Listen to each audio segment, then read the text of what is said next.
Konferensi ini merupakan bagian promosi kita sekaligus memberikan informasi ke publik melalui insan media dan mitra media kita terkait dengan jalur-jalur masuk Universitas Negeri Malang. Setelah beberapa kali lalu kita mengadakan berbasis prestasi secara nasional dan UTBK, maka langkah berikutnya adalah masih ada kesempatan bagi putra-putri kita, putra-putri Bapak Ibu semua yang nanti akan masuk perguruan tinggi negeri khususnya di Universitas Negeri Malang. Mengingat potensi yang cukup besar untuk masuk ke Universitas Negeri Malang, tentu konferensi ini akan memberikan ruang bagi publik untuk mengetahui berbagai jalur dan kapasitasnya di UM lebih komprehensif. Oleh karena itulah hari ini kita berkumpul untuk memberikan informasi sedetil-detilnya terkait dengan UM, baik kapasitasnya maupun jalur-jalur yang bisa dimasuki. Bahwa kami informasikan juga UM juga membuka kelas internasional yang nanti menjadi bagian satu paket penerimaan. Itu yang bisa kami sampaikan, sehingga nanti ada Pak WR1, ada Kasubdit Seleksi yang nanti juga bisa memberikan informasi yang cukup detail terkait dengan proses pelaksanaan itu. Oke, untuk yang pertama kami buka seperti itu, tentunya kami sampaikan kepada Pak Rektor untuk memberikan sambutan sekaligus memberikan arahan ke kami dan membuka konferensi pers terkait dengan seleksi mandiri di Universitas Negeri Malang. Kami persilakan Pak Rektor. Terima kasih Pak WR4, Pak WR1, Mas Rizky, Bapak Ibu, sahabat-sahabat kami dari media. Assalamualaikum warahmatullahi wabarakatuh. Selamat siang, salam sejahtera untuk kita semua. Bahwa siang ini kita ingin mengajak Bapak Ibu semua untuk berdiskusi, menyebarkan informasi ke publik, khususnya tentang penerimaan mahasiswa di Universitas Negeri Malang. Yang pertama tentunya kita dalam proses penerimaan ini akan terus mengikuti regulasi yang telah ditetapkan oleh pemerintah. Salah satunya kita akan melakukannya secara transparan, terbuka, dan akuntabel dan dapat dipertanggungjawabkan. Sehingga regulasi yang ada antara lain mandiri itu untuk PTNBH diperbolehkan maksimal 50%, dan kita pada saat penerimaan mahasiswa baru di UM yang insya Allah mudah-mudahan bisa tercapai semuanya. Di tahun 2025 ini kita ingin menerima jumlah mahasiswa 12.616 mahasiswa yang rinciannya jalur seleksi nasional berbasis prestasi ada 3.767 mahasiswa, seleksi nasional berbasis tes komputer yang barusan selesai itu ada 4.196 mahasiswa dan jalur mandiri. Dan alhamdulillah kemarin yang seleksi nasional berbasis prestasi itu kita hanya menerima 3.767 tapi peminatnya 32.668 peminat. Bahkan yang seleksi nasional berbasis tes komputer kemarin itu kita hanya menerima 4.196 tapi peminatnya ada 45.792 peminat. Jadi terima kasih kepada Pak WR1, Pak WR2 dan tim yang selama ini telah menyiapkan kolega-kolega kami memberikan layanan yang baik, dan kami ingin ke depan kualitas, terutama kualitas akademik anak-anak kami makin meningkat, sehingga mudah-mudahan juga kita juga makin memperoleh pendaftar yang kualifikasi akademiknya tinggi, sehingga ke depan UM bisa betul-betul memperoleh masukan mahasiswa yang bagus. Kami akan memberikan layanan pendidikan yang bagus, dan berikutnya alumninya juga akan memperoleh kualitas yang bagus. Ini barangkali yang bisa saya sampaikan, dan yang jelas kami akan terus berupaya menjadikan UM itu bisa menjadi lebih baik lagi, sehingga seleksi mandiri pun tidak hanya dilakukan di Kota Malang tapi juga di beberapa kota lain, termasuk kita juga membuka kelas internasional yang dalam pengantar kesehariannya menggunakan bahasa internasional, khususnya bahasa Inggris. Sering kali ada pertanyaan apakah UM sudah tidak nasionalis. Saya sebutkan bahwa UM sebagai lembaga negara tetap nasionalis, tapi pendiri bangsa kita mengatakan nasionalisme Indonesia bukan nasionalisme yang chauvinis, tapi nasionalisme yang inklusif, nasionalisme yang bisa tumbuh dalam taman sari internasional. Tetapi de facto kami juga sadar bahwa kenapa prodi-prodi kami khususnya di pendidikan itu anak-anak kami belum bisa bersaing untuk bekerja di luar negeri, sementara alumni dari Malaysia, Singapura, dan Filipina banyak yang bisa bekerja di luar negeri. Salah satu barrier atau hambatannya adalah penguasaan bahasa. Untuk itulah kami selain membuka UKM, unit kerja mahasiswa, tentang bahasa internasional, di dalam perkuliahan ke depan itu kita juga akan melakukan itu. Contoh saja ketika kami kunjungan ke Filipina, ke Philippine Normal University, sebuah lembaga yang mencetak para pendidik, alumninya bisa bekerja di Australia, di Amerika maupun di Eropa karena IELTS ataupun TOEFL-nya sudah cukup tinggi, sementara kami belum. Nah, ini yang salah satu alasan praktisnya yang tidak bertentangan dengan prinsip atau konsep nasionalisme. Alasan yang kedua, bahwa ilmu pengetahuan itu adalah sesuatu yang sifatnya openness, terbuka. Tidak peduli itu datang dari kutub utara, kutub selatan, Eropa, Amerika atau yang lain. Maka ketika kita menguasai bahasa internasional, insya Allah UM bisa berkiprah lebih jauh lagi di sana. Ini yang harapan kami. Jadi sekali lagi, kenapa nanti di seleksi mandiri itu juga ada kelas internasional dan seterusnya.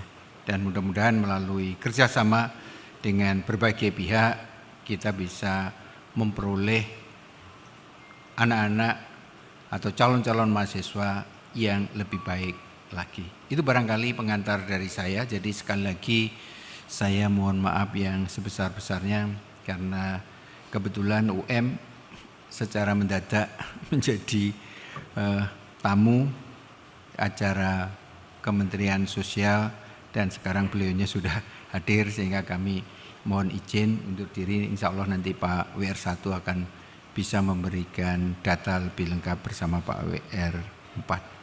Itu barangkali sekali lagi kami mohon maaf bahwa agar masyarakat percaya dan tidak tertipu, mohon bantuan Bapak Ibu nanti dipublikasikan juga bahwa di UM tidak melakukan titipan-titipan yang mengganggu dan bertentangan dengan regulasi. Karena mungkin kalau teman-teman lewat Jalan Wilis, kenapa plang rumah dinas itu dicopot?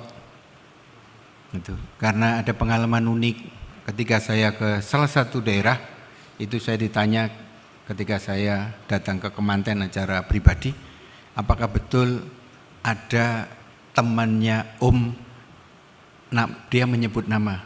Enggak, itu kayaknya enggak. Loh, beliau mengatakan dia teman saya dan buktinya dia foto di depan rumah dinas yang ada tulisannya rumah dinas rektor. Sehingga sejak saat itu papan nama rumah dinas rektor di Jalan Wilis 31 itu kami copot. Jadi alasannya itu bukan untuk kami jadikan milik pribadi tapi hanya untuk teknis itu aja. Jadi banyak orang, sangat mungkin nanti ada orang yang foto dengan Pak WR1 atau WR4 itu tapi ternyata dia ngaku sahabatnya. Nah ini yang itu barangkali yang bisa saya sampaikan. Jadi sekali lagi kami minta dukungan Bapak Ibu sekalian bahwa di UM insya Allah proses penerimaan mahasiswa akan berjalan baik. Untuk itulah sekali lagi kalau dalam acara ini ada yang kurang berkenan, saya mohon maaf yang sebesar-besarnya. Akhirul kalam, wassalamualaikum warahmatullahi wabarakatuh.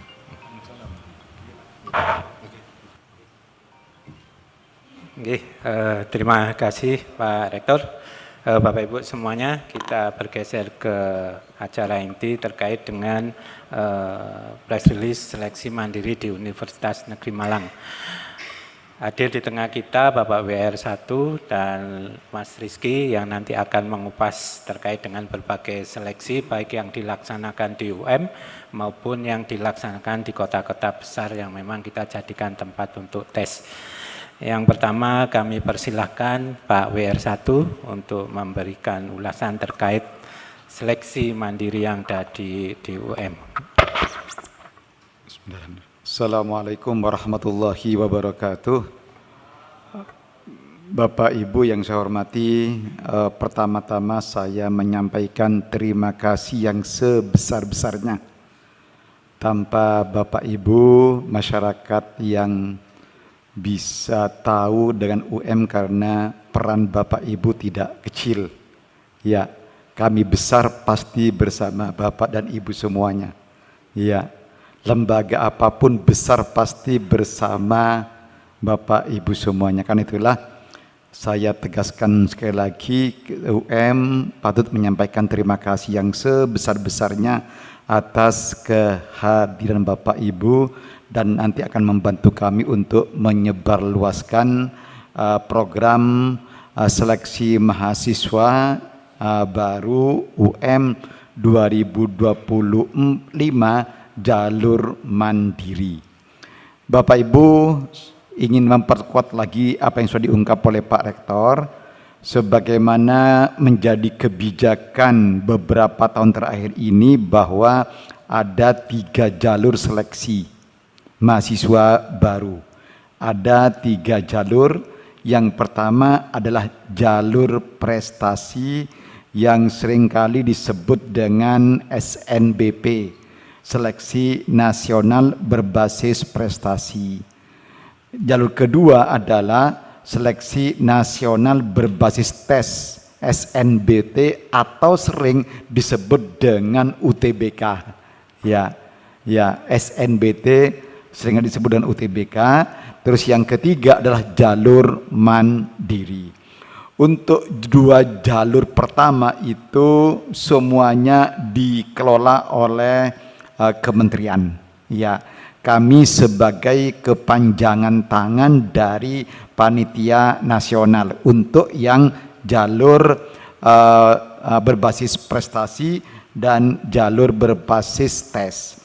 Untuk yang berprestasi tadi sudah diungkap oleh Pak Rektor, yaitu yang daftar itu 32.668.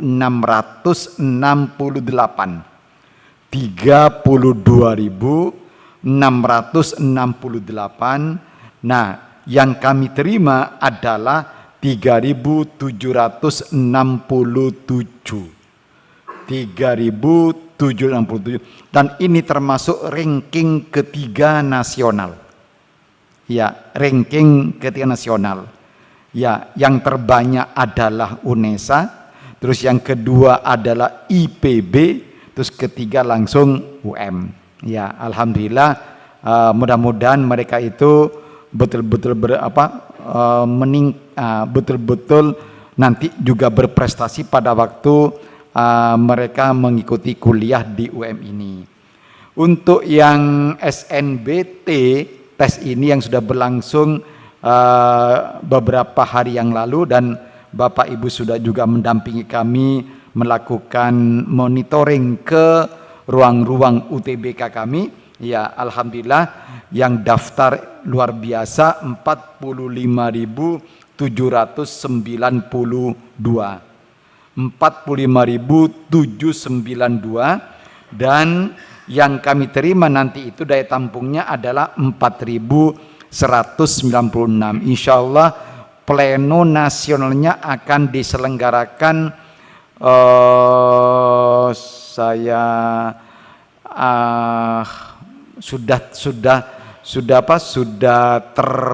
terjadwal sebenarnya, cuma saya perlu ngecek lagi. Insya Allah tanggal 24, 25, 26 itu plenonya nanti di Jakarta. Semua rektor dan wakil rektor 1 di sana langsung mengklik macam-macam sebagai bentuk bahwa berapa yang diterima di UM nanti itu sebenarnya. Itu untuk yang SNBT. Kembali ke SNBP, ada satu yang menarik juga. Kalau tahun-tahun sebelumnya bukan penerima terbanyak, sekarang sudah masuk ranking ketiga. Tapi juga ada prodi yang sudah masuk level nasional, itu adalah peminat terbanyak ketiga, yaitu prodi keperawatan. Itu terbanyak peneliti itu di UM.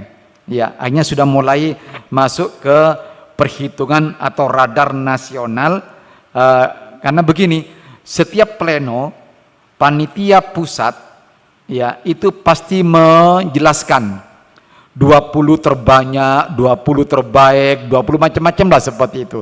20 terketat, ya selama ini kami tidak masuk dan alhamdulillah tahun ini sudah masuk. Tahun lalu masuk tapi sebagai peminat terbanyak ke-20 ya, ke-20. Nah, kita cek nanti, semoga pada tahun ini terus meningkat sekalian. Nah, untuk SNBT ini murni dari Jakarta. Ya, jadi UTBK itu diolah oleh Jakarta, nanti langsung diputuskan, di ranking oleh Jakarta. Kami hanya melihat data di sana, sudah cocok ya, sudah selesai. Langsung kami klik, kami setujui. Tidak ada lagi. Dan jujur kami katakan bahwa tidak ada titipan, perdebatan antar rektor, saling titip, tidak ada. Murni apa yang ada pada hasil olah data calon-calon mahasiswa. Tidak ada titipan apapun terhadap kami, sehingga kami alhamdulillah sederhananya tidak repot-repot dan sudah mulai tidak ada yang titip-titip antar rektor, karena mungkin karena sudah tersistem dengan baik dan ada pendampingan, pengawasan dari Irjen, dari BPK, bahkan juga dari KPK, sehingga kami murni menggunakan. Nah, untuk yang seleksi mandiri, ya kami memiliki 6 skema. Ya, untuk mandiri ini ada 6 skema. Yang pertama ada jalur mandiri, seleksi mandiri, skema prestasi kejuaraan. Ya, memang mereka nanti daftar ke UM menggunakan skema mandiri ini dan mengunggah prestasi-prestasi provinsi, nasional dan internasional. Itu yang kami utamakan. Tidak yang cuma prestasi kota, kabupaten, tidak, apalagi cuma di level sekolah, kelas meeting gitu ya. Tapi di levelnya level nasional, internasional, nasional, minimal adalah yang provinsi. Ini untuk yang skema prestasi kejuaraan. Yang kedua, untuk seleksi mandiri prestasi ini juga ada prestasi unggul dalam bahasa Inggrisnya. Kalau tadi kan prestasinya, ya prestasinya kejuaraan di bidang seni, olahraga, di bidang di bidang akademik, itu olimpiade itu prestasinya. Tetapi untuk yang skema mandiri prestasi bahasa itu adalah kemampuan di bidang bahasa Inggrisnya. Ya, di bidang bahasa Inggrisnya ini kami tekankan juga. Mengapa? Karena memang betapa pentingnya kemampuan bahasa internasional. Sekarang UM sudah punya, sejak tahun 2024 itu punya 1 UKM bahasa internasional, unit kegiatan mahasiswa bahasa internasional, Inggris, Jepang, bahasa Arab, kemudian Mandarin, Jerman. Ya, itu yang kami tekuni. Bahkan selain itu juga kami, kalau tahun-tahun sebelumnya, mohon maaf, untuk wisuda asal pernah mengikuti tes bahasa Inggris 5 kali. Kali pertama belum mencapai kriteria, tidak apa-apa, ikut ke tes yang ke-2. 2 bahasa Inggris, nggak mencapai ikut lagi tes yang ketiga, sampai kelima sudah langsung boleh ikut wisuda. Boleh terima ijazah, bukan wisuda tapi terima ijazah, karena wisuda kami itu tidak wajib, tapi terima ijazah seperti itu. Nah, mulai 1 Januari ini sekalian tidak boleh hanya formalitas. Ya, tetapi harus mencapai 450, 475, kurang 1 pun maka tidak bisa terima ijazah. Karena kami memandang betapa pentingnya bahasa internasional, bahasa Inggris. Kebijakan terbaru untuk bahasa Inggris ya adalah setiap prodi yang sudah punya mata kuliah wajib dilanjutkan mata kuliah wajibnya. Yang punya mata kuliah pilihan bahasa Inggris, lanjutkan mata kuliah pilihannya, tapi mahasiswa diarahkan untuk memilih mata kuliah pilihan bahasa Inggris. Ya. Lalu kemudian setelah bagi mahasiswa yang bagi prodi yang kurikulumnya belum mencantumkan pilihan maupun wajib, maka wajib mencantumkan mata kuliah bahasa Inggris tapi pada pilihan, cuma diarahkan untuk dipilih. Dan setiap mahasiswa baru kami tes melalui balai bahasa, namanya UKBING ya, uji kompetensi bahasa Inggris. Bagi yang sudah bagus skornya maka boleh tidak mengikuti mata kuliah bahasa Inggris karena sudah diakui dari hasil UKBING-nya. Ini betapa pentingnya bahasa internasional. Makanya di sini ada skema seleksi mandiri prestasi, skemanya prestasi unggul bahasa Inggris. Ini yang perlu disosialisasikan. Yang kedua adalah seleksi mandiri skema leadership.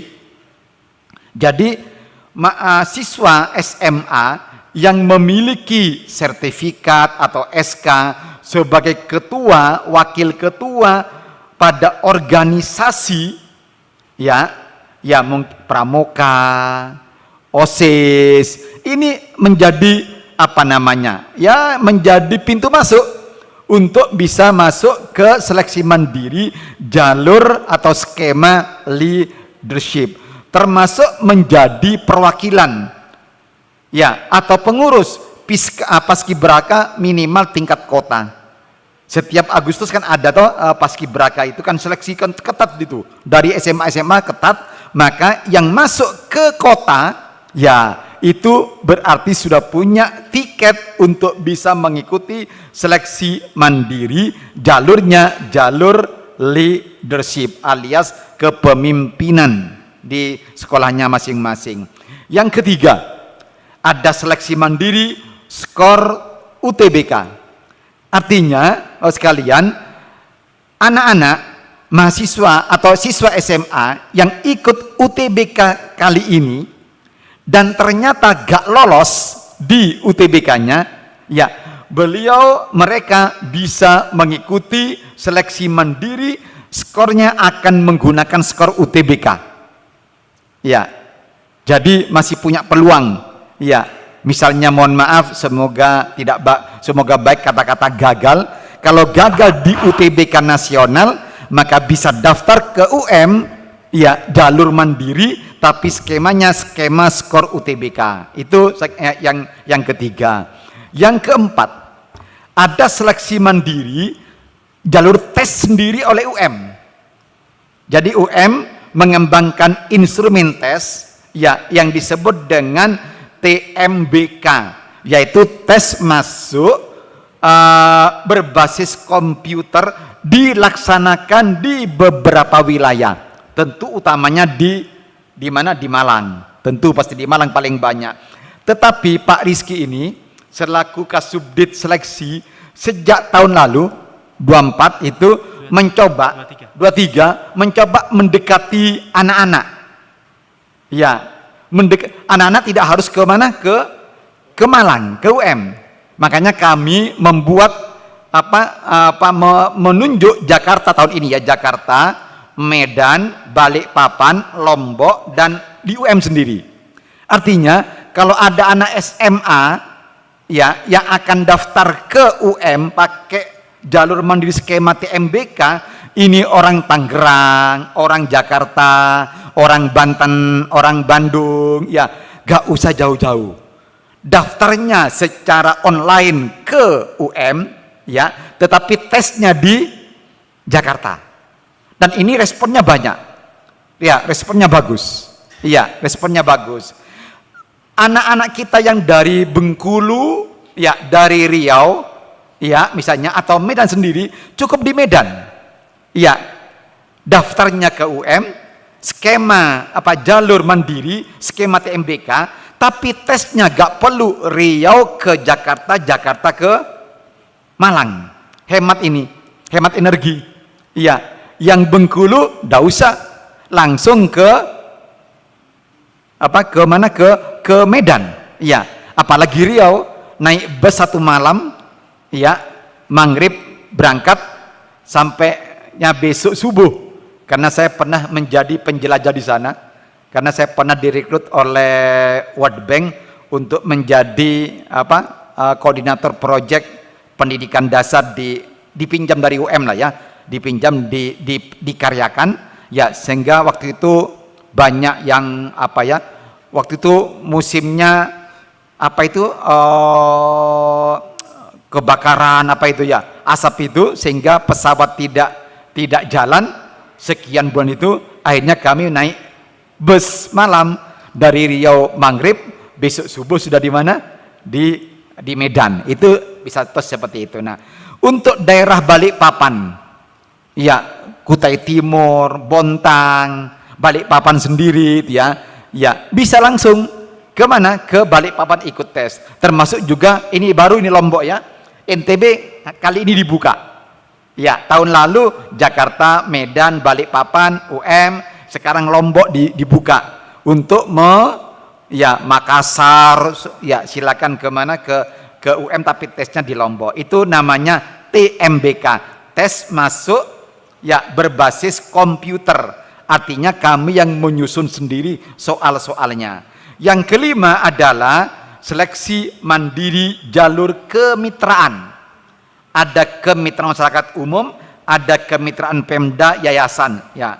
Terus yang keenam ada seleksi mandiri kelas internasional. Alhamdulillah kita sudah tahun lalu buka 6, ya 6, sekarang tambah lagi 6 menjadi 12 untuk yang kelas internasional. Bahkan ini ada beberapa perguruan tinggi yang mulai melakukan penjajakan ke kami untuk membuka kelas nasional, jalur double degree. Saya kira yang banyak tahu beliau, ya, karena beliau yang menggagas.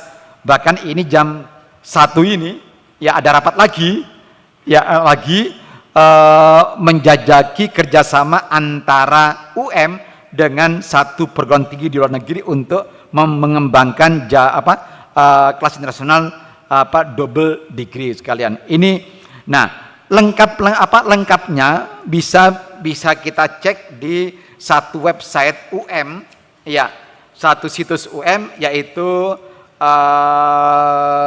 ada tadi ya, seleksi.um.ac.id. Ini barangkali yang dapat kami sampaikan. Nanti kita bisa dialog lebih lanjut, dan amat teknisnya ada pada Pak Rizky selaku Kasubdit seleksi. Untuk, mohon maaf, kami anggap daya tampung kita, ya, daya tampung kita ini yang S1 dan vokasi itu 12.616, ya, tetapi yang S2 S3 sekitar 2.000-an, sehingga insya Allah tahun ini, ya, daya tampung kami, ya, hampir 15.000 Pak Rizky, ya, vokasi, S1, kemudian S2 dan S3, itu hampir 15.000 daya tampung kita. Kita terus akan kembangkan terus, ya, UM ini agar bisa melayani masyarakat seluas-luasnya. Terima kasih banyak. Assalamualaikum warahmatullahi wabarakatuh. Oke, terima kasih Pak WR1. Mohon ditahan pertanyaannya. Mas Rizky akan memberikan tahapannya seperti apa, prosesnya seperti apa, dokumennya seperti apa. Monggo Mas Rizky. Langsung, oke. Ya, kita langsung buka pertanyaan. Mas Rizky dikawal langsung.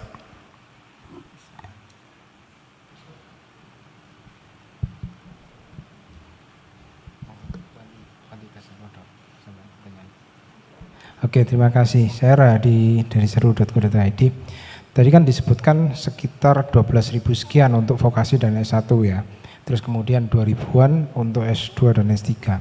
Nah, pertanyaan saya, berapa sih sebenarnya di masing-masing kuota ini antara SNBP sama SNBT? Karena kemudian seleksi mandiri, karena yang saya tahu di sebelah itu komposisinya kan 20, 30, 50. Nah, kalau di sini kayaknya nggak lebih 50 dah. Nah, kalau yang seleksi mandiri, dari seleksi mandiri itu tadi, ketika dipakai, di breakdown ke 6 jalur tadi, itu komposisi masing-masing mulai dari prestasi itu berapa, kemudian leadership berapa, dan selainnya. Itu mungkin. Terima kasih. Assalamualaikum warahmatullahi wabarakatuh. Iya, nanti Mas Rizky lebih detail ya. Jadi ada satu SK Pertor, ya, peraturan rektor tentang daya tampung atau kuota, ya, atau kuota. Nah, ada daya tampung atau kuota untuk SNBP, SNBT dan mandiri. Tadi oleh Pak Rektor disebutkan untuk mandiri ya maksimal 50%, nggak boleh lebih. Ya, bahkan kalau bukan PTNBH itu maksimal 435 berapa ya maksimal kalau bukan PTNBH. PTNBH mandiri agak dinaikkan. Nah, di Pertor diuraikan lagi berapa persen dari 50% itu untuk yang prestasi, lalu yang leadership ada masing-masing ada kuota, persentase kuota dari 50% persen. Nah, semoga Pak Rizky bisa buka Pertornya atau nanti bisa jelaskan berapa persen untuk yang prestasi, yang leadership, yang UTBK, yang TMBK maupun juga yang kemitraan maupun yang kelas internasional. Monggo Pak Rizky. Ya. Ya, terima kasih Pak WR1, terima kasih rekan-rekan media. Untuk daya tampung kita di UM dengan sebanyak 12.616 ini, itu kalau sesuai sesuai peraturan kementerian dari Kemendikbud, Kemenristek Dikti, itu untuk PTNBH 20, 30, 50 ya, 20 SNBP, SNBT 30, Mandiri 50. Nah, tapi kalau kita di UM, kalau kita lihat sebaran yang sudah disampaikan Pak Rektor tadi, kemudian Pak WR1, itu kita di UM, SNBP-nya itu 30%, SNBT-nya 35%, Mandiri kita hanya 35%. Jadi benar-benar kita benar-benar memprioritaskan bagaimana kualitas inputnya ada di SNBP dan SNBT, kemudian di Mandiri juga kita merancang seleksi dengan banyak jalur ini yang juga semoga inputnya juga benar-benar berkualitas. Tapi ada catatan, kenapa kok akhirnya seperti itu? Karena nanti yang tidak registrasi di SNBP dan SNBT itu akan masuk. Jadi SNBP nanti yang tidak registrasi ini akan masuk dalam kuotanya SNBT. Nah, nanti setelah SNBT selesai diumumkan tanggal 28, ada proses registrasi pembayaran UKT, ada yang mundur lagi misalnya, nah itu akan dialihkan ke Mandiri. Jadi nanti di ujungnya Mandiri yang awalnya mungkin kita rancang, bahkan saat ini kalau kita lihat hanya sekitar 33-34% gitu ya, itu nanti bisa jadi akan melebihi presentasi awal saat ini gitu Pak ya. Dan ini memang kami berani menanggung sebuah risiko. Ya, semakin sedikit persentase untuk Mandiri berarti pemasukan makin rendah kan ya? Kenapa? Karena gak ada IP. Kalau di SNBP maupun SNBT.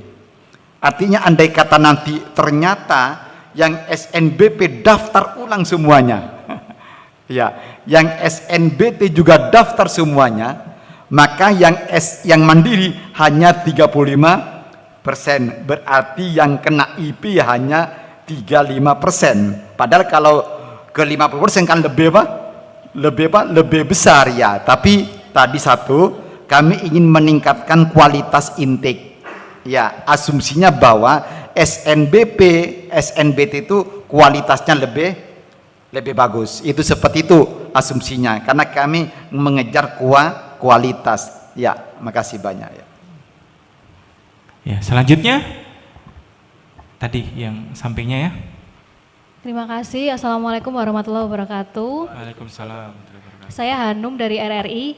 Ini saya mau tanya tentang seleksi mandiri kelas internasional, karena kan tahun kemarin belum ada ya Pak ya, setahu saya, atau sudah ada? Sudah ada. Oh sudah ada. Ya. Mungkin bisa diperjelas lagi soal seleksi mandiri kelas internasional ini seperti apa, karena kan berbeda dengan jalur-jalur yang lain gitu. Ya betul, karena memang kalau kayaknya rata-rata semua PTN ya, untuk kelas internasional memang terpisah dari jalur reguler ya. Untuk kelas internasional kita tidak semua prodi ya yang tersedia. Kita ada sekitar 12 prodi sebagaimana yang sudah ada di website. Nah, dari 12 prodi itu sebenarnya karena ya secara daya tampung itu juga berada di luar dari daya tampung yang reguler, kemudian proses pembelajaran kelasnya juga berbeda, karena kelas internasional ini benar-benar khusus ya. Jadi bukan kelas reguler yang rasa internasional, tapi memang benar-benar kelas internasional, di mana di dalamnya murni ya full bahasa Inggris. Kalau reguler yang di internasional kan biasanya bilingual ya. Pembukaannya aja dan penutup, tengah-tengahnya Indonesia. Nah kalau di kami itu nanti kelas internasionalnya adalah sejak tahun lalu itu full English, kemudian pengajarnya juga khusus, kemudian ruang kelasnya juga khusus, dan program-programnya juga khusus. Rata-rata prodi juga sudah akan berusaha ke saat ini masih ada satu prodi yang double degree ya, yaitu S1 pendidikan bahasa Mandarin. Itu nanti 2 tahun kuliahnya di UM, 2 tahunnya nanti kuliahnya di Guangxi University China. Nanti dapat ijazah dari Cina, dapat ijazah dari UM. Jadi 2 gelar double degree. Nah, ini banyak prodi juga sedang berusaha untuk menuju ke sana. Yang prodi lainnya itu nanti programnya program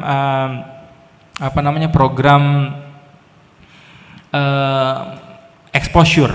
Exposure itu gimana? Nanti ada short course di mana, di negara mana, atau nanti ada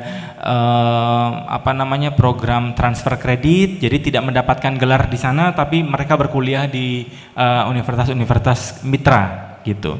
Nah, untuk pendaftaran seleksinya ini kalau kelas internasional sama dengan tahun lalu. Kita itu buka 2 batch ya. Batch satunya sudah akan tutup di tanggal 5 Mei besok ya. Ini tanggal 2 ya. Berarti 3 hari lagi akan tutup. Nih buat semuanya siswa-siswa Indonesia, kalau misalnya nonton rekaman dari konferensi pers ini bisa langsung daftar IUP-nya UM. Nanti tanggal 14 Mei itu sudah pengumuman. 14 Mei sudah pengumuman, sudah langsung bisa dinyatakan lulus atau tidak. Ketika sudah dinyatakan lulus, sudah bisa registrasi, bayar UKT dan seterusnya. Proses seleksinya IUP itu nanti akan ada interview. Jadi sebagaimana jadwal yang ada di dalam website kita dan brosur itu ada jadwal interviewnya. Demikian juga batch 2. Batch 2-nya nanti akan mulai tanggal 15 Mei, nanti tutup di 31 Juli. Nah, kalau yang siswa-siswa terlewat di 5 Mei besok itu nanti bisa daftar di batch 2, nanti interviewnya 1 sampai 5 Agustus, pengumumannya sekaligus dengan LOE-nya itu akan ada di 7 Agustus, nanti akan masuk di laman pendaftaran masing-masing. Gitu ya untuk IUP-nya. Ya, saya ingin nambahkan. Jadi sejak tahun 2024 ya sudah ada 6 program studi yang menyelenggarakan kelas internasional, ada 6 Ya, ada 6 program studi yang menyelenggarakan kelas internasional. Yang pertama adalah ya psikologi, S1 psikologi. Ya. Yang kedua adalah program studi bioteknologi. Bioteknologi ya, ya. Yang ketiga adalah disebut tadi oleh Pak Rizky, yaitu bahasa Mandarin. Yang ketiga, yang keempat adalah teknik industri, berarti di Fakultas Teknik. Ya, yang kelima adalah teknik informatika dengan variasi berapa jumlah mahasiswanya. Ada yang 9, ada yang 17 gitu ya, mahasiswanya angkatan pertama. Nah, ini akan masuk ke angkatan kedua sambil menambah 6 lagi. Ya, 6 lagi program studi yang akan menyelenggarakan kelas internasional, sehingga menjadi berapa? Jadi 12. Nah, kalau ditanyakan bagaimana jeruannya, bagaimana di dalamnya, ya, apa itu? Nah, itu ada pertornya. Pertor mengatur ada 4 kategori program internasional. Ada 4 kategori. Kategori pertama ini yang paling tinggi puncaknya, yaitu kelas internasional double degree. Sehingga mahasiswa itu nanti dapat 2 ijazah. Ya, contoh misalnya, semoga tidak salah, ada perubahan itu untuk pendidikan Mandarin. Untuk Mandarin itu adalah double degree. Ya, 2 tahun di sini, 2 tahun di Guangxi Normal University. Ya, 2+2, 2 dan 2. Nah, di sini pendidikan Mandarin, yang di Guangxi itu Mandarin untuk bisnis. Nah, sehingga anak-anak kita ini nanti dapat 2 ijazah. Dapat 2 ijazah. Ijazah lulusan pendidikan Mandarin dan ijazah lulusan lulusan Mandarin bisnis dari Guangxi Normal University. Tetapi nggak perlu ikut 4 di sini, 4 di mana, di Mandarin. Itu yang paling tinggi puncaknya. Nah, harapan kita nanti ke depan begitu. Ya, insya Allah ini lagi menjajaki double degree. Ya, double degree. Itu. Nah, yang lebih rendah sedikit, ya, kategori kedua, joint degree. Joint degree. Nah, itu maknanya adalah hanya 1 ijazah, hanya saja ada 2 yang mengesahkan, ada yang 2 yang menandatangani. Tentu prodinya sama di sini maupun di luar negeri, sama prodinya. Ya, cuma sebagian diambil di sini, sebagian ambil di sana. Sebagian besar di sini, sebagian kecil di sana, tapi nanti tanda tangan rektornya 2 rektor, 2 presiden kampus, 2. Itu namanya joint degree, dan 1 prodi, ya, 1 bidang kalian. Itu yang kedua. Yang ketiga adalah namanya tadi disebut dengan international exposure, yaitu tidak joint degree, tidak degree, ikut kuliah di sini sepenuhnya selama 4 tahun, tetapi ada sejumlah kegiatan yang berbau internasional. Misalnya ikut seminar-seminar internasional, wajib ini. Yang kedua adalah transfer kredit, cuma 1 semester di mana? Di luar negeri, atau KKN di luar negeri, atau praktek mengajar di luar negeri. Ya, cuma beberapa SKS saja. Nah, itu namanya kegiatan internasional. Dan di pertor sebutkan minimal ada 77 poin. Maaf, semoga tidak salah, 77 poin, insya Allah seperti itu. Itu ada pertornya. Ya, sehingga anak-anak kita yang ikut kategori ini, ya, di sini kuliahnya pakai bahasa Inggris pengantarnya, tapi banyak kegiatan internasionalnya dan diakui nanti. Ya, dan skripsinya menggunakan bahasa Inggris. Itu kategori yang kedua. Nah, ketiga, nah tampaknya yang psikologi, yang bioteknologi, yang teknik industri, dan teknik informatika menggunakan skema 3, yaitu international exposure. Ya, bukan yang join, bukan yang double. Nah, lalu yang terakhir adalah yang short course saja. Itu namanya kelas internasional. Misalnya UM-ICAM, itu termasuk juga program internasional. Itu barangkali doakan, doakan tahun ini dibuka lagi 6 sehingga ada 12. Ya, 12 ya. Terima kasih banyak ya. Semua program studi yang ada yang membuka kelas internasional itu di website kami seleksi.um.ac.id itu sudah tersedia semua informasinya, kerjasamanya dengan universitas apa aja, di negara mana aja, dan programnya apa saja, itu sudah ada di websitenya. Terus tadi lupa ya, yang pertanyaan pertama, persentase di Mandiri ya, per masing-masing jalur. Tadi kan masih secara keseluruhan 4.653 ya. Nah, kalau sesuai dengan peraturan rektor, prestasi itu kita maksimal di 15%, kemudian leadership maksimal itu di 5%, kemudian skor UTBK minimal 50%, TMBK-nya minimal 20%, dan kemitraannya maksimal 10%. Jadi bisa dikalikan langsung dengan dengan daya tampung mandiri. Jadi presentasinya bukan daya tampung total ya. Jadi bukan 15%, prestasi 15% dari 12.000 bukan. 15% dari 4.653. Karena daya tampungnya mandiri ya. Nah, daripada susah untuk menghitung, bisa langsung ke website seleksi.um.ac.id. Di sana ada program studi daya tampung sudah lengkap per kolomnya. Per prodinya itu nanti berapa di prestasi, berapa leadership, dan seterusnya. Ya. Oke, ada lagi pertanyaan? Tadi ya, sampingnya lagi. Silakan.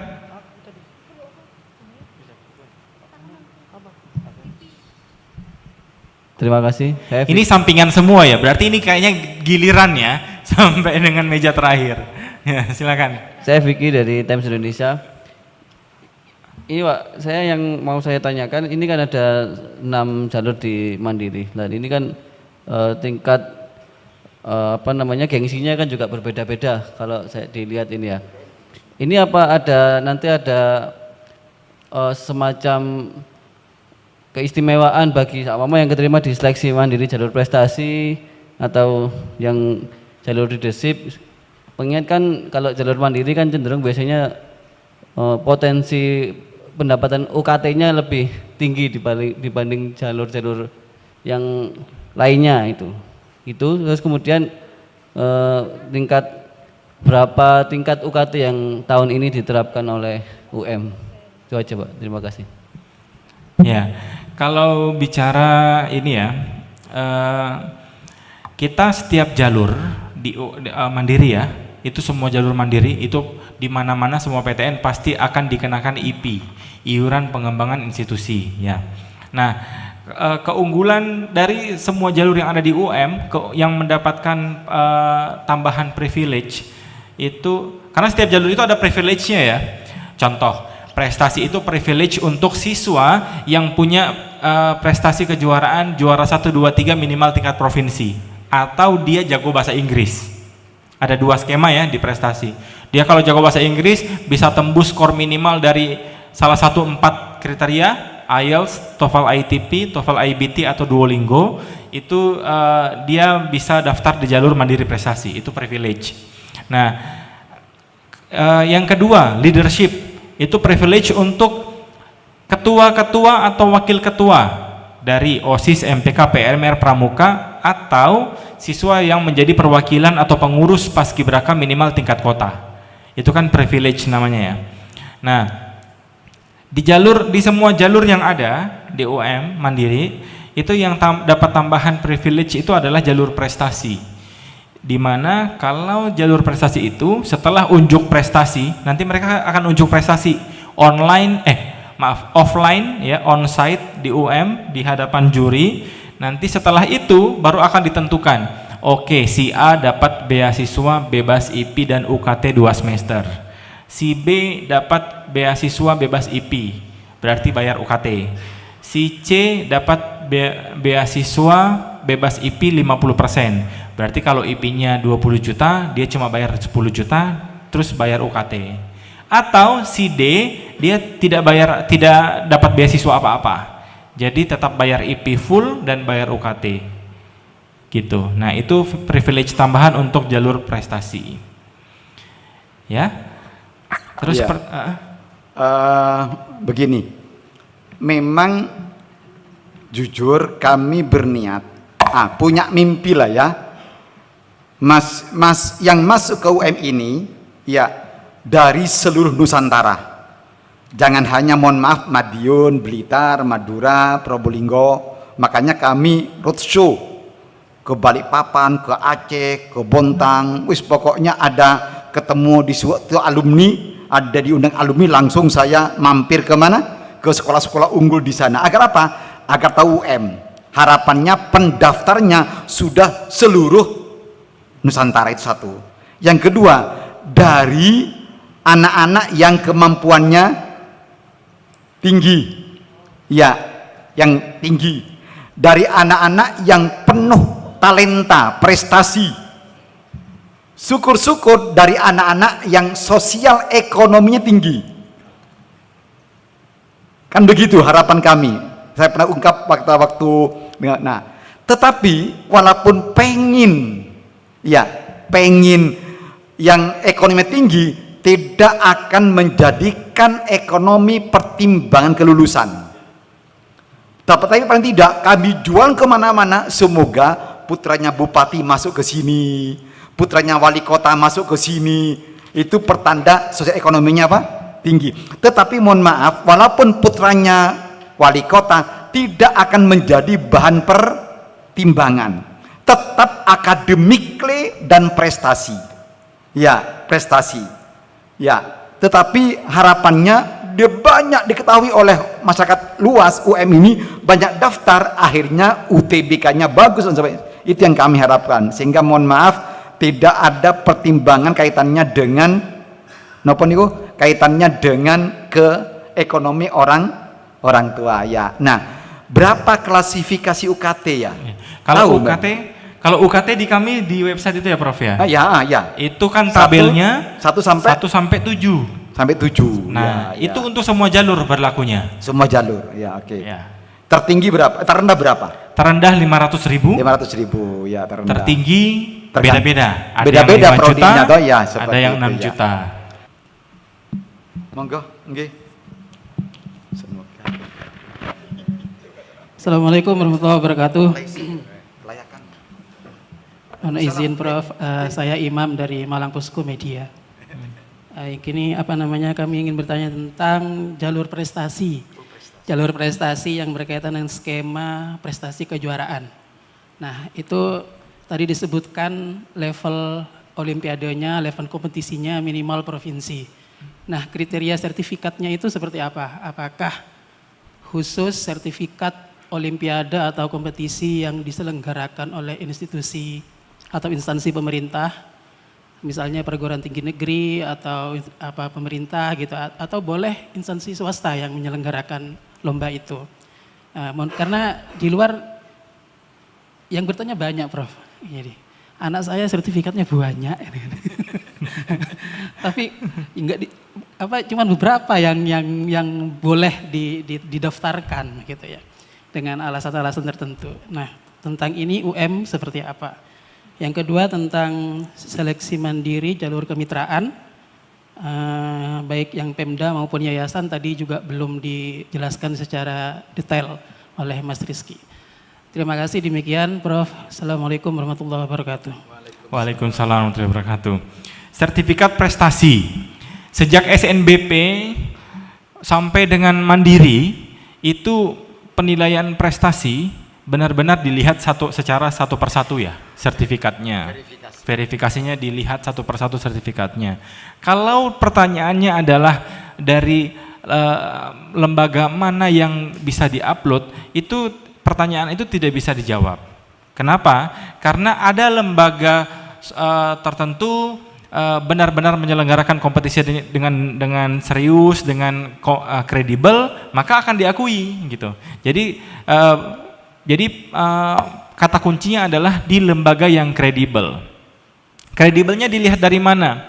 Dari pertama, pelaksanaan kegiatannya itu seperti apa. Jadi tim verifikator prestasi itu akan melihat secara detail melalui, sekarang digital sudah banyak ya, jadi akan dicek labelnya tingkat nasional, tapi ternyata setelah dicek di websitenya atau ada informasi yang didapatkan bahwa ternyata yang daftar atau yang ikut kegiatannya hanya dari 1-2 provinsi saja dan seterusnya. Nah, yang perlu jadi edukasi buat masyarakat ya, terutama siswa, itu hati-hati untuk mengikuti lomba olimpiade berbayar yang menjanjikan sertifikat-sertifikat atau medali kejuaraan. Nah, ini yang penting nih untuk seluruh masyarakat. Kenapa? Ya karena itu berarti dianggap sebagai lembaga yang tidak kredibel. Contoh misalnya, olimpiade kemudian bayar sekian rupiah dapat sertifikat gold medal, silver, bronze gitu ya. Nah, itu setelah dicek ya yang mendapatkan gold medal bisa ratusan orang, silver ratusan orang. Itu kan tidak kredibel namanya. Ternyata setelah dicek prosedur pelaksanaannya, akses diberikan kepada peserta, dibuka dari pagi sampai 23.59. Ya, siapa yang tahu yang mengerjakan gurunya, yang mengerjakan kakaknya yang jago matematika dan seterusnya. Itu tidak bisa menjamin. Jadi sertifikatnya ya bisa dikatakan dari lembaga yang tidak kredibel. Jadi melihat pelaksanaannya adalah seperti itu. Dari swasta atau dari lembaga-lembaga yang non pemerintah, tapi ternyata memang dilaksanakan step by step. Ada wilayah tingkat kota dulu, kemudian provinsi, kemudian nasional, dan benar-benar nasional ya. Itu ya akan dianggap sebagai lembaga yang kredibel gitu. Banyak gitu ya sekarang itu sertifikat labelnya internasional, begitu dicek semua pemenangnya itu Indonesia, apalagi Indonesia bagian Jawa Timur gitu ya, itu padahal labelnya internasional. Jadi gitu, pada prinsipnya sertifikat prestasi itu kita ingin meloloskan benar-benar yang punya prestasi, karena tadi saya bilang hanya jalur prestasi yang punya privilege untuk dapat beasiswa, bebas IP dan bebas UKT gitu ya. Kemudian tadi katanya masih kurang ya Prof ya, jalur kemitraan. Oke, kami jelaskan. Jalur kemitraan itu ada tiga skema. Skema pertama adalah kemitraan institusi. Ini untuk lembaga, perusahaan, yayasan, atau mungkin pemerintah daerah yang ingin menyekolahkan siswa tertentu, misalnya 10 orang, 5 orang, itu bisa bermitra dengan UM, MOU, ada perjanjian kerjasama, nanti pembayaran IP dan UKT-nya dari mitra, langsung rekeningnya mitra ke UM. Jadi ingat ya, langsung, bukan mitra itu menjadi pengepul gitu ya, atau misalnya menarik minat, ayo siswa mau kuliah ke UM, mana berapa orang, saya bermitra loh, nggak gitu. Saya bermitra kemudian ternyata setelah dikirimkan namanya kita nyatakan lulus, yang bayar IP dan UKT orang tua si siswa, bukan gitu. Kan susah, soalnya kita nggak ada mitra sama sekali. Mumpung ada mitra nih, jadi walaupun kita orang tua yang bayar nggak apa-apa, kita punya kemampuan kelebihan ekonomi misalnya. Makanya kita di UM buka 2 jalur lain untuk orang tua bisa jadi mitra. Jadi yang jalur pertama ini harus mitra yang membayar, tidak boleh yang lain. Ya. Jadi benar-benar misalnya Pemda, harus anggarannya Pemda yang membayar UKT dan IP ke UM. Jadi bukan ngumpulkan siswa-siswanya terus dikirim, enggak. Nah, kemudian orang tua yang bayar gimana tuh? Nah, kita buka 2 jalur kemitraan yang orang tua bisa jadi mitra. Yang pertama adalah kemitraan Outbound International Student Mobility. Siswa yang mendaftar di sini itu kalau diterima selama kuliah di UM 3,5 sampai 4 tahun itu dia akan ke luar negeri minimal 1 kali. Entah ada program dari program studi atau fakultas yang short course atau program lainnya itu akan diberangkatkan menggunakan jaminan pembiayaan dari orang tua. Jadi garis bawahi ya, intinya kemitraan itu adalah jaminan pembiayaan. Tadi yang lembaga itu kan lembaga yang menjamin pembiayaan ya. Nah, yang orang tua ini, yang kategori pertama, yang skema pertama ini, outbound international student mobility, orang tua menjamin biaya keberangkatan ke luar negeri. Dia berangkat semester 3, dananya sudah dibayar di awal. Jadi sudah dijamin. Waktu siswanya diterima, maka waktu registrasi bayar IP, bayar UKT, dan bayar jaminan pembiayaan untuk berangkat ke luar negeri sebesar 25 juta. Misalnya programnya ke Malaysia, dananya hanya 15 juta, maka 10 juta akan dikembalikan. Karena itu kan hanya menjamin di awal. Deposito dalam bentuk deposit, bukan deposito ya, didepositkan ke UM. Untuk misalnya semester 5 berangkat, dananya 20, berarti 5 jutanya dikembalikan. Ternyata kalau berangkatnya ke negara yang mahal dan biayanya 30 juta, berarti sebelum keberangkatan dia nambah 5 juta. Itu skema yang kedua. Nah, saya nggak mau ke luar negeri, kan ada gitu ya siswa yang nggak mau ke luar negeri, orang tua khawatir dan seterusnya. Nah, ada skema yang terakhir dari kemitraan, yaitu mitra asuh. Ini bagi orang tua yang punya kelebihan rezeki dan ingin beramal ke sesama manusia, ya. Kita buka nih jalur langit ya, jalur surga. Jadi di UM ada itu namanya kemitraan mitra asuh. Nah, kalau si anaknya ini daftar ke UM kemudian diterima, maka orang tuanya akan menjamin pembiayaan satu orang mahasiswa asuh yang dia sudah diterima di UM, punya prestasi tapi tidak mampu melanjutkan studinya karena hanya gara-gara tidak punya biaya. Jadi itu yang tadi kami katakan ya, jalurnya jalur langit, jalur surga gitu. Jadi anaknya diterima di UM, nanti IP dan UKT-nya dibayar oleh orang tua, plus ada tambahan jaminan untuk membayari 8 semester UKT satu orang yang tidak mampu. Gitu. Untuk jalur kemitraan kita ada 3 ya.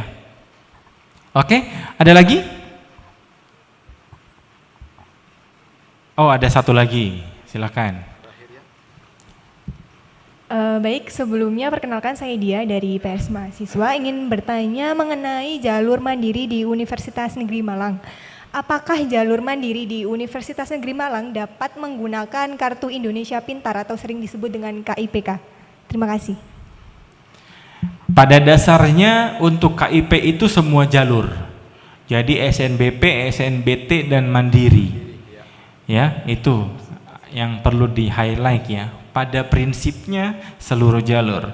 Namun berhubung dengan adanya kuota KIP yang terbatas, tidak semua pendaftar KIP itu bisa diakomodasi oleh pemerintah untuk diberikan KIP, maka biasanya untuk jalur mandiri itu mendapatkan kuota yang sangat kecil di UM.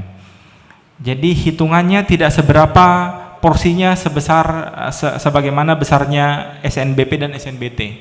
Karena SNBP saja kemarin itu ratusan gitu ya, yang akhirnya tidak mendapatkan kuota dari pemerintah pusat gitu.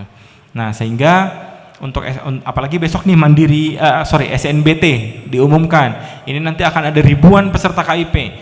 Contoh misalnya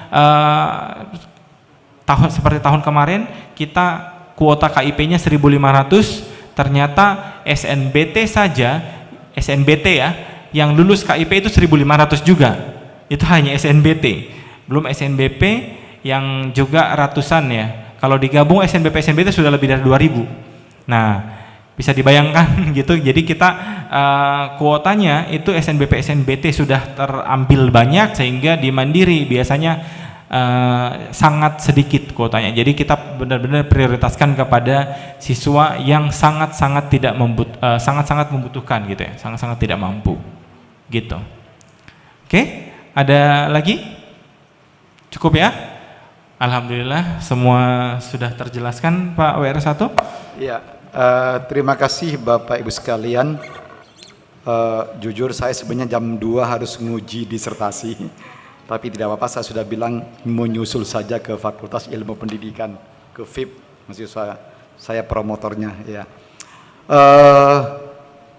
Saya ingin menekankan satu lagi, kami besar itu tidak bisa sendiri, tapi memerlukan peran-peran penting dari rekan-rekan media. Ya, karena itulah saya atas nama UM menyampaikan terima kasih yang sebesar-besarnya atas peran serta, peran aktif, semangat Bapak Ibu rekan-rekan media dalam meliput kegiatan-kegiatan kami dan mensosialisasikannya ke seluruh masyarakat luas. Ya, terima kasih banyak, dan tentu juga mohon maaf yang sebesar-besarnya apabila ada hal-hal yang kurang baik. Mohon maaf, ini Pak WR4 juga harus terima tamu di bawah, kemudian Pak Rektor juga begitu.